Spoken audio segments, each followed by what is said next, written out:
आप अगर कभी भी किसी भी संकट में अगर आप आ जाते हैं, अगर आपका कोई काम नहीं बन रहा है, अगर आपके काम अटके हुए हैं, तो जो सबसे असरदार उपाय है ना हनुमान जी का, वो है सुंदरकांड का पाठ। सुंदरकांड का पाठ हर मुश्किल का हल है। बस आपको उसमें विश्वास दिखाना है, आपको संकल्प लेना है कि मेरा ये काम नहीं बन रहा है, मैं 7 मंगलवार ये सुंदरकांड का पाठ करूँगा, या मेरा काम बन जाएगा तो मैं एक सुंदरकांड का पाठ 7 बार करूँगा काम बनने के बाद। लेकिन संकल्प लेना पड़ेगा। संकल्प लेने के बाद सुंदरकांड का पाठ अगर आपने बोल दिया तो उसकी शक्ति है ना, जो उसका, वो आप जान पाएंगे। जय सिया राम। सब सुख लहे तुम्हारी सरना, तुम रक्षक काहू को डरना। हनुमान जी कृपा जब भक्तों पे होती है तो नए नए मार्ग खुलते हैं, नए नए रास्ते आपको मिलते हैं, और जीवन में आपको हमेशा खुशियाँ, मंगलमय जीवन आपका हो जाता है। और हमारी भी यही कोशिश है। इसी कड़ी में आज हम बिल्कुल पहली बार इस चैनल पे एक नए ज्योतिषाचार्य, जो कि आप टैरो कार्ड रीडर भी हैं, वैदिक ज्योतिष के आप जानकार हैं, वास्तु के भी जानकार हैं, अंक शास्त्री भी हैं, और आप सभी बातें हो रही थी, हनुमान जी के प्रति भी आपकी श्रद्धा है। और आपका नाम है ज्योति जया डबास जी, स्वागत है आपका। जय सिया राम। जय सिया राम।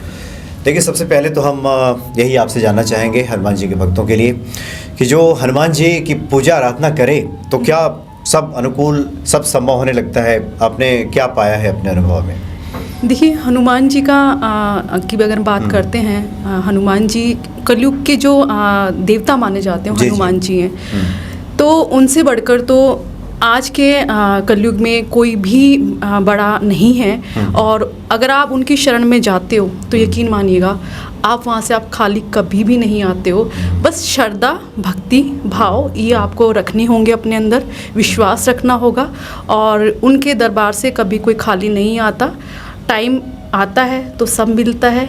और बिल्कुल मैंने भी उनके चमत्कार देखे हैं, और सबसे बड़ा चमत्कार मैं आज यहाँ बैठी हूँ आपके पास, तो ये हनुमान जी का आशीर्वाद है। जी, हनुमान जी की प्रेरणा से ही ये सब संभव होता है। अच्छा ज्योति जया डबास जी, हम आगे आपसे बात करें। एक सामान्य जिज्ञासा आमतौर पे कई बार आपके सामने भी बहुत सारे लोग मिलते होंगे तो रखते होंगे, लोग रखते हैं कि जब हम मंदिर जाते हैं, हनुमान जी की आराधना करते हैं, पूजा करते हैं, फिर ज्योतिषी उपाय की क्यों आवश्यकता पड़ जाती है? क्यों, क्या लगता है आपको कि इसकी क्यों आवश्यकता होती है? कि हम लोग कहते हैं कि कई बार व्यक्तिगत तौर पे आप उसको अलग से आपसे बात करनी होगी, या फिर ऐसा करना, क्यों इसकी आवश्यकता पड़ती है? देखिए, ज्योतिष की आवश्यकता, हनुमान जी की पूजा और मंदिर जाना, वो हमारी श्रद्धा, हमारा भक्ति, हमारा भाव है। ज्योतिष एक अलग है, उसमें आप जब जन्म लेते हैं तो आपके प्लैनेट कैसे बैठे हैं ये डिसाइड करता है कि आपका ज्योतिष में अगर आपका जाना हुआ है तो किस वजह से जाना हुआ, क्योंकि कोई ना कोई ऐसा रीज़न बना है आपकी लाइफ में, कोई ना कोई ऐसी चीज़ें आई हैं जिसकी वजह से आप परेशान, हताश हुए, निराश हुए, आपको लगा है कि क्या हुआ है मेरे साथ, मैं पूछता हूँ किसी से जाके, तो इंसान ज्योतिष की तरफ जाना शुरू कर देता है, क्योंकि उसे लगता है यही मुझे जानकारी मिलेगी। क्योंकि भक्त जब हम मंदिर जाते हैं तो हम अपना दुख, अपनी जो भी आपके अंदर परेशानी चल रही है वो आप सुनाते हैं। वक्त आने पर, टाइम आने पर उसका आपको कहीं ना कहीं जब आप विश्वास, श्रद्धा, भक्ति भाव से अगर आप मंदिर जाते हैं तो आपको रिजल्ट मिलता है। लेकिन इंसान को इतना आतुर होता है ना कि क्या चल रहा है, जानूँ तो वो जानने के लिए वो ज्योतिष की तरफ जाता है। लेकिन विश्वास और भक्ति, मैंने वो चाहता है कुछ तो पता चल जाए कहीं से, कुछ तो पता चले, क्यों दिक्कत हो रही है, क्यों हनुमान जी नहीं सुन रहे हैं, क्योंकि वो सब्र नहीं करना चाहता। टाइम आने पे देखो, अपने कर्मों का फल इंसान को भुगतना ही पड़ता है, चाहे वो किसी ज्योतिष के पास जाए, चाहे वो कहीं पर भी जाए।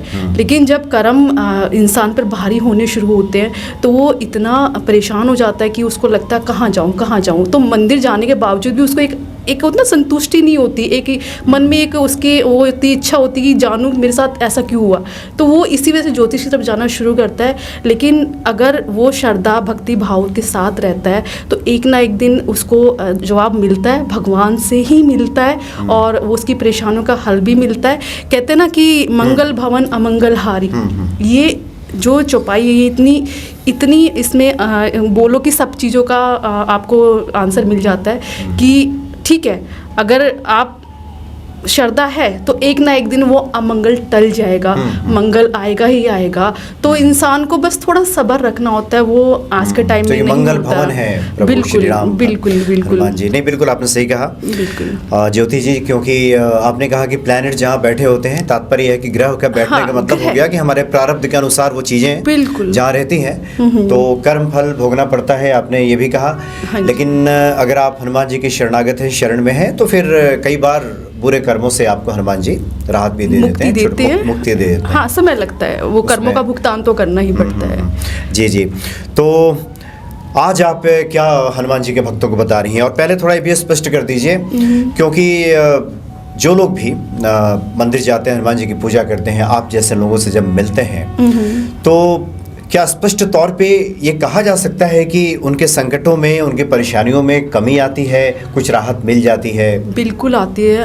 आप अगर कभी भी किसी भी संकट में अगर आप आ जाते हैं, अगर आपका कोई काम नहीं बन रहा है, अगर आपके काम अटके हुए हैं, तो जो सबसे असरदार उपाय है ना हनुमान जी का, वो है सुंदरकांड का पाठ। सुंदरकांड का पाठ हर मुश्किल का हल है। बस आपको उसमें विश्वास दिखाना है, आपको संकल्प लेना है कि मेरा ये काम नहीं बन रहा है, मैं 7 मंगलवार ये सुंदरकांड का पाठ करूँगा, या मेरा काम बन जाएगा तो मैं एक सुंदरकांड का पाठ 7 बार करूँगा काम बनने के बाद। लेकिन संकल्प लेना पड़ेगा। संकल्प लेने के बाद सुंदरकांड का पाठ अगर आपने बोल दिया तो उसकी आप जो उसकी शक्ति है ना, जो उसका, वो आप जान पाएंगे। तो अगर आपका कोई भी काम नहीं बन रहा, तो मैं सबसे बोलती हूँ कि हमारी जो हनुमान चालीसा है उसमें हर एक चौपाई, हर लाइन आपको इतनी राहत देती है। अगर आप कभी किसी मुश्किल में हैं, जैसे रोग, आपका जो चौपाई है अपनी, रोग दोष जाके निकट ना आवे, महावीर जब नाम सुनावे। किसी को हेल्थ इशू बहुत है, नहीं समझ में आ रहा है क्या चल रहा है, नहीं उसको आराम लग रहा है, तो इस चौपाई की 108 बार जाप करें माला के साथ, तो देखिए उसको राहत मिलनी शुरू हो जाएगी। अच्छा। आपको अगर आपको कोई दिक्कत है तो आप 7 बार एक जगह बैठ के संकल्प लेके आप ये बोले कि मैं 7 मंगलवार 7 बार हनुमान चालीसा का पाठ करूँगा। एक जगह बैठ के संकल्प ले, आपको संकल्प पूरा करना होगा। और संकल्प पूरा होने से पहले आप हनुमान जी की शक्ति, उनका आशीर्वाद आप जान पाओगे। तो कोई भी ऐसी चीज़ नहीं है, कोई भी ऐसा संकट नहीं है जो उनसे नहीं, हाँ जी, हाँ जी, जो हनुमान जी उन संकट को टाल ना सकते। हाँ, कौन संकट मोर गरीब से जो तुमसे कौन सा संकट मोर गरीब को जो तुमसे नहीं तो ये जान सकता। चौपाई मतलब इसका अर्थ वही जान पाता है जो उसमें श्रद्धा भक्ति दिखाता है। और वाक्य में अगर मैं बात करूं ग्रह की, आपके चार्ट की, आपकी कुंडली की, आपकी किसी भी चीज़ की, हनुमान जी का अगर आपने कोई भी चीज़ आपको, अगर आपको लगता है कि मेरा कोई काम नहीं बन रहा है, आपके पास बहुत चीज़ें हनुमान जी के लिए बोलने के लिए, आप हनुमान चालीसा करिए, आप सुंदरकांड का पाठ करिए, आप हनुमान जी को चोला चढ़ाइए, आप हनुमान जी के मंदिर भी चले जाएंगे ना श्रद्धा से कि आप, लेकिन संकल्प जरूर लेना। ये ना ये चीज़ें ना बहुत लोग बोलते हैं हमें तो नहीं, आप ना संकल्प नहीं लेते हो। संकल्प लेने का मतलब ही कुछ भी आ जाए आपने ये पूरा करना ही है। संकल्प का मतलब है संकल्प का मतलब कि आपने भगवान को बोल दिया है, भगवान जी मैं तो आपके दर पे आ चुका हूँ, मैंने आपको 7 मंगलवार में आपका ये करूँगा। कहते हैं ना कि आपको वो विश्वास दिखाना पड़ेगा। विश्वास का मतलब, संकल्प का मतलब आप अपने भगवान से सीधी बात कर रहे हैं कि देखिए मैंने आपका संकल्प लिया है, मेरे को तो ये दिक्कत आ चुकी है, मैं ये संकल्प पूरा करूंगा, मैं दिक्कत में हूँ। अच्छा, भक्तों को आप बता दीजिए, जो कि पंडित जी तो संकल्प दिलाते हैं संस्कृत के मंत्रों को पढ़ के। हाँ जी। एक आम आदमी क्या सिर्फ हाथ में जल पुष्प लेकर के ही हनुमान जी के सामने छोड़ दे कहते हैं? बिल्कुल, आप अपना आप मैं तो बोलती हूँ, मैंने बहुत उपाय कराए हैं इस तरीके के। आपको कोई भी दिक्कत है आपकी लाइफ में, आप हनुमान जी का नाम लेके मंगलवार के दिन ना, किसी भी, कई बार होता है कि आप बहुत मुसीबत में, मंगलवार का वेट कर ही नहीं सकते हो, तो आपको क्या करना है, आपको हनुमान जी का नाम लेना है, आपने एक लाल कपड़ा लेना है, उसमें आपके जो भी श्रद्धा है, मैं ये नहीं बोलती आपके पास इतना रखो, अगर नहीं है 11 रुपये रखो, 101 रखो, 501 रखो, आप श्रद्धा भक्ति से उसको गांठ बांध कर 3 गांठ, लाल कपड़े में 3 गांठ बांध के, लाल कपड़े में वो रख करके, पैसा रख के 3 गांठ बांध के, और अपने मंदिर में अपने हनुमान जी के पास रख दीजिए और संकल्प लीजिएगा कि हनुमान जी मेरा ये काम है और मैं ये करूँगा आपके लिए, मेरे को इस मुसीबत से निकाल दीजिएगा। वो संकल्प आपका माना जाएगा। ये नहीं कि आप हमेशा चावल ही, क्योंकि आप कई बार इतनी मुसीबत में होते हैं इंसान नहीं समझ पाता कि मैं क्या करूं। तो आप कुछ भी पैसा लेंगे, आप बस गांठ मार दीजिए, कहता ना गांठ मार दिया, आपने संकल्प ले लिया है। कहीं पे भी खड़े हो, कभी मुसीबत में हो, अपनी श्रद्धा भक्ति से आप उसको वहीं संकल्प ले सकते हो। अगर नहीं भी हो तो आप मन में भी संकल्प लोगे ना, हनुमान जी मेरा ये काम कर दीजिए, मैं यहाँ पे खड़ा हूँ और आप नहीं मंदिर जा सकते, आप नहीं कहीं ऐसी जगह हो, तो आप मन में इस चीज़ को बोल दीजिएगा ना, हनुमान जी सुन लेते हैं। क्योंकि वो संकल्प वो आप में और आपके भगवान में बात होती है, वो कहीं पे भी आप करोगे आपका संकल्प माना जाएगा। लेकिन इसका मतलब ये है कि आपने जो बोला है आपको वो करना पड़ेगा, आप उस संकल्प से हट नहीं सकते हो। तो ये है कि संकल्प लेके कीजिएगा तो वो आपके उसका आपको रिजल्ट मिलेगा ही मिलेगा। तो संकल्प लेके जो भी करेंगे हनुमान जी का, आप कुछ भी आपको जो भी लगता है कि मैं ये कर सकता हूँ, बहुत चीज़ें हैं, चोला चढ़ाइए, आप अपना पाठ करिए, आप हनुमान चालीसा का पाठ करिए, आप किसी मंदिर में जाके आप वहाँ पे प्रसाद चढ़ा के आइएगा, जो भी आपके मन में आता, आप झंडा चढ़ाइए मंगलवार के दिन हनुमान जी को जाके। और कोई भी ऐसी चीज़ आप बोलोगे तो आपका काम बनता है, हनुमान जी पूरा करेंगे। नहीं, आपने बहुत अच्छी बात बताई कि इसमें मंगल और शनि का क्या इंतजार करना। बिल्कुल, जो परेशान है, जब परेशान होते उसी क्षण से वो हनुमान जी को पुकारना शुरू कर दे। बिल्कुल बिल्कुल, हनुमान जी तो दौड़े चले आए। हाँ जी हाँ जी हाँ जी। अच्छा, आपसे बहुत सारे लोग मिलते होंगे, तो आप तो वास्तु के भी जानकार हैं, अंग शास्त्री भी हमने सुना कि आप हैं, वैदिक भी जानती हैं आप, हनुमान जी की भी आपने इतनी अच्छी अच्छी बातें बताई।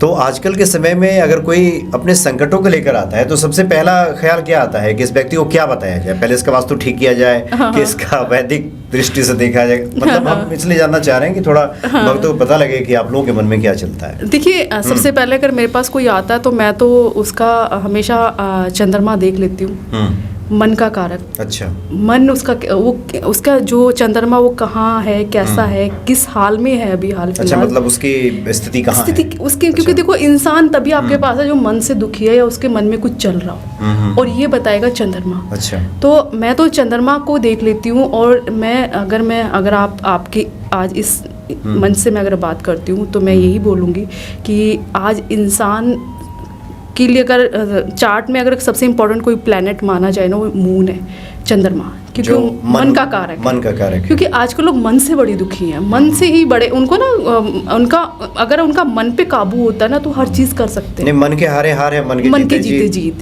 तो ये बिल्कुल सच्चाई है, इसमें कोई दो राय नहीं है। अगर आपका मन आपके काबू में है, आपका मन स्थिर है, आप मेंटली बहुत स्ट्रांग हो, तो आप हर चीज़ के साथ आप सामना कर सकते हो। अच्छा बुरा टाइम आपके लिए सेम रहता है। आप तो आप ये देखती हैं कि इसकी मानसिक दशा क्या है, मानसिक स्थिति उसकी क्या है, मानसिक स्थिति हर चीज़ का जवाब देगी आप। फिर उसके आगे क्या होता है? उसके बाद वही देखना होता है कि क्या चल रहा है उसका। अच्छा। तो सबसे पहले उसका उपाय कराना होता है। अगर इंसान बहुत ही परेशान है तो उसका देखते हैं कि क्या चल रहा है उसका, तो उसका उपाय करो। तो मून को स्ट्रॉन्ग करना, चंद्रमा को की स्थिति को मजबूत करना चार्ट में सबसे इम्पोर्टेंट होता है।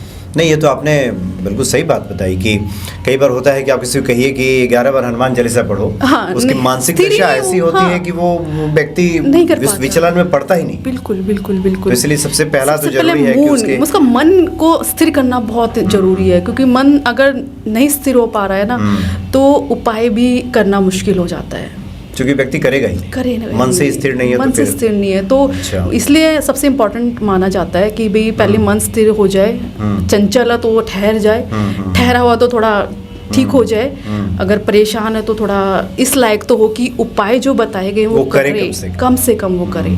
तो इसके लिए बहुत इम्पोर्टेंट होता है मून का स्थिति आपको बता सकती है इंसान उपाय कर पाएगा कि नहीं कर पाएगा। ये कितनी इसको अगर उसको परेशानी है तो कितना उस परेशानी के साथ उस परेशानी को सामना करेगा या कितना उसमें है। तो अगर बहुत ज़्यादा स्थिति खराब है तो फिर तो उसको उपाय के पहले वही उपाय करना पड़ेगा, उसको मन को ठीक करना पड़ेगा। नहीं तो आजकल आपने बहुत शब्द सुने डिप्रेशन, हाँ बिल्कुल, ये उसी वजह से है। अगर तो फिर वही आ जाएगा कि वो डॉक्टर के पास जाएगा, दिमाग के डॉक्टर के पास जाएगा, उसका उपाय कराएगा। तो इससे अच्छा है कि पहले वो देख ले, किसी अच्छे ज्योतिष के पास जाके परामर्श ले ले कि मेरा मन इतना विचलित क्यों है, मेरा मन इतना खराब क्यों है। अगर मन ठहर नहीं रहा है, अगर मन बहुत चंचल है, वो भी अच्छा नहीं है, क्योंकि कहते हैं किसी चीज़ की अति भी अच्छी नहीं है। बहुत अच्छा चंद्रमा है। मन इतना चंचल है कि वो टिक ही नहीं रहा है। और कुछ लोगों का मन इतना डूबा रहता है कि हाँ। वो अवसाद में रहते हैं, डिप्रेशन में रहते हैं। हाँ, तो वो कि पहले बात कर ले, और उसके लिए बहुत उपाय है ज्योतिष में, बहुत उपाय हैं। कुछ उपाय बता दीजिए अगर आप सार्वजनिक तौर पर बताना चाहें। बिल्कुल। सबसे पहले कि मन का जो मन का कारक है चंद्रमा को हम रिलेट करते हैं ना, तो वो हम पानी से करते हैं। तो जिनका मूड खराब होता है ना सर, वो पानी नहीं पीते हैं, बहुत कम पीते हैं। अच्छा, कम पानी पीते हैं? बहुत कम पानी पिएंगे। बहुत लोग ऐसे होंगे जो बोलेंगे हम 1 गिलास भी पानी नहीं पी पाते हैं दिन में। तो उसका रीज़न है कि आपका चंद्रमा अच्छा नहीं है। अगर कोई बहुत कम पानी पी रहा है तो समझ जाइए कि उसका चंद्रमा बहुत अच्छा नहीं है। तो सबसे पहले उसको पानी पीना शुरू करना पड़ेगा। पानी पीजिए, और चांदी गिलास में पानी पीजिएगा, ठीक है। दूध का कोई भी दूध व्यर्थ नहीं होना चाहिए। व्यर्थ का मतलब है कि हाथ से गिरना भी नहीं चाहिए, छूटना भी नहीं चाहिए। लेडीज होती हैं बड़ी जो दूध निकाल देती हैं, जिनका चंद्रमा बहुत खराब होता है ना सर, उनका देखिए दूध बड़ा खराब होता है। मतलब दूध में उबलते वो उफान के साथ ही गिर जाएगा। तो ये लक्षण है कि चंद्रमा, जिनका चंद्रमा खराब होता है उनके लिए सबसे, मैं जो महिलाएं उनके लिए, वैसे ये बहुत डीप मेरा टॉपिक है। हम लोग आगे विस्तार से बात करेंगे, बहुत विस्तार से बात करनी है। कुछ जानकारी, तो इसलिए मैं बता रही हूँ कि महिलाओं को जिनका चंद्रमा बहुत खराब है, जिनकी मन की स्थिति बहुत अच्छी नहीं है, जो बहुत डिप्रेशन, बहुत जल्दी परेशान हो जाती हैं, छोटी छोटी बातों को लेके दुखी हो जाती हैं, नेगेटिव थॉट्स पहले आते हैं, नेगेटिव विचार उनको ज़्यादा घेरते हैं, तो उन लोगों को ना दूध में खट्टा भी नहीं लगाना चाहिए दही बनाने के लिए। दूध में खट्टा नहीं लगाना चाहिए? बिल्कुल। दही बनाते हैं ना घर में आजकल। अच्छा, उसमें जो जोरन जिसको कहते हैं, डाल करके जो बनाता है। जो दही नहीं जमाना, दही बिल्कुल नहीं जमाना, क्योंकि वो उनका चंद्रमा को खराब करता है। और उनकी जो मन की स्थिति होती है, जो चंद्रमा बहुत चीज़ों का कारक है, बहुत चीज़ों का, मन का ही नहीं, वो आपकी माँ का कारक भी है, आपके घर का सुख का कारक है, वो आपके घर की स्थिति बताएगा कैसा है। तो चंद्रमा बहुत चीज़ों का कारक है, तो वो सब चीज़ें डिस्टर्ब हो जाती हैं। जी। तो चंद्रमा को लेके बहुत उपाय हैं। तो इसके बारे में हम आपसे विस्तार से बातें करेंगे, क्योंकि बहुत रोचक आपने बातें की हैं। हाँ जी। मन को लेकर के, और एक तो इससे सभी भक्त इसको खुद उन्हें लग भी रहा होगा। हाँ जी। कि क्यों अगर कोई कहता है कि आप इतने पाठ कीजिए और वो व्यक्ति पाठ ही नहीं करता। हाँ जी। इसमें चूँकि उसके मन की दशा ही ऐसी नहीं होती, तो सबसे पहले तो उसको ठीक करने की आवश्यकता है। हम आखिर में चाहते हैं कि कुछ और आपके ध्यान में आ रहा हो जो हनुमान जी के पूजन से संबंधित, अगर कुछ आप बताना चाहें तो। देखिए, हनुमान जी के पूजन से संबंधित यही है कि सबसे पहले श्रद्धा, आपका भाव कितना हनुमान जी के प्रति सच्चा है, वो आपको बताएगा। अगर आपका भाव बहुत सच्चा है, आप भाव के साथ मंदिर जाते हैं, तो आप कोई भी ऐसी चीज़ नहीं है कि आप निराश होकर वहाँ से लौटेंगे। तो ये है कि देखिए, हनुमान जी को जो पसंद है, मैं आपको बता देती हूँ, हनुमान जी का जो सबसे पसंदीदा जो शब्द है वो राम है। बिल्कुल। अगर आप उसका भी उच्चारण करते हैं ना सर, मैं कहती हूँ कि आपको देखना कि बहुत लोगों को राहत मिल जाती है राम नाम से। अगर हनुमान जी को प्रसन्न करना है ना, तो राम नाम का जाप करिए। बहुत लोग बोलते हैं कि हम बैठ नहीं पाते, हमारे पास टाइम नहीं है। मैं कहती हूँ कि जरूरत ही नहीं है, वेट ही नहीं करना है। आप जहाँ भी हैं, आप गाड़ी ड्राइव कर रहे हैं, राम राम राम राम, आप कुछ भी कर रहे हैं, आप ऑफिस में बैठे हैं, आप अपने कहीं पे भी काम के स्थान पे बैठे हैं, तो आप नहा धो के आप कहीं पे भी राम नाम का जाप कर सकते हैं। तो हनुमान जी को प्रसन्न करने का जो सबसे सरल और सबसे मजबूत, उससे बढ़कर शायद अगर आप राम नाम लेंगे तो आप वो इतने प्रसन्न होंगे कि शायद कुछ जरूरत भी ना पड़े। लेकिन हाँ, उनको ये है कि आप मंदिर जाएंगे तो आप उनको सिंदूर चढ़ाइए। सिंदूर बहुत प्रिय है उनको, सिंदूर चढ़ाना उनको बहुत खुश करता है, तो आप उनको सिंदूर चढ़ाएं। आप चोला चढ़ाएं उनके लिए। जब भी आपको लगता है कि कहीं पे आपको कोई परेशानी है, तो आप चोला बोल सकते हैं, चोला बोल के आप उनको चढ़ाएं। और अपना जो है, मंगलवार को अगर जाके आप उनके मत्था भी टेकते हैं तो आपको बहुत फ़ायदा होता है। उनके दर्शन मात्र से ही बहुत संकट कट जाते हैं। बाकी चौपाई बहुत हैं जो उनकी हनुमान चालीसा पढ़ते हैं, तो उनकी जो चौपाई हैं वो बहुत ही हैं असरदार होती हैं। तो आप उनका भी कभी आप बहुत घबराते हैं, बहुत परेशान है, बहुत नेगेटिविटी आपको घेर लेती है, तो बहुत सारी चौपाई हैं जो आप उनकी जब उनको बोलेंगे तो आप बहुत राहत मिलती है। जैसे एक चौपाई है, कहते हैं कि हमें नेगेटिविटी बहुत आ रही है, हमें लगता है हमें हमें अच्छा नहीं लग रहा, हमारा मन नहीं लग रहा, हम बड़े घबरा रहे हैं, तो उनकी चौपाई है भूत पिचास निकट नहीं आवे, महावीर जब नाम सुनावे।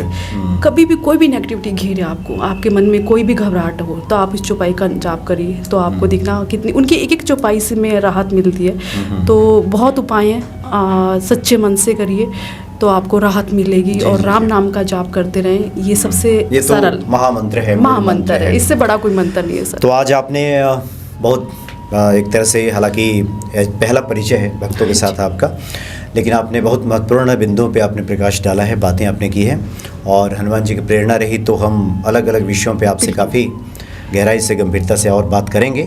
और मुझे लगता है कि जो आपने जानकारी दी है भक्तों को, इससे निश्चित तौर पे भक्तों का कल्याण होगा, भला होगा। बहुत बहुत धन्यवाद आपका। जय श्री राम। जय सिया राम।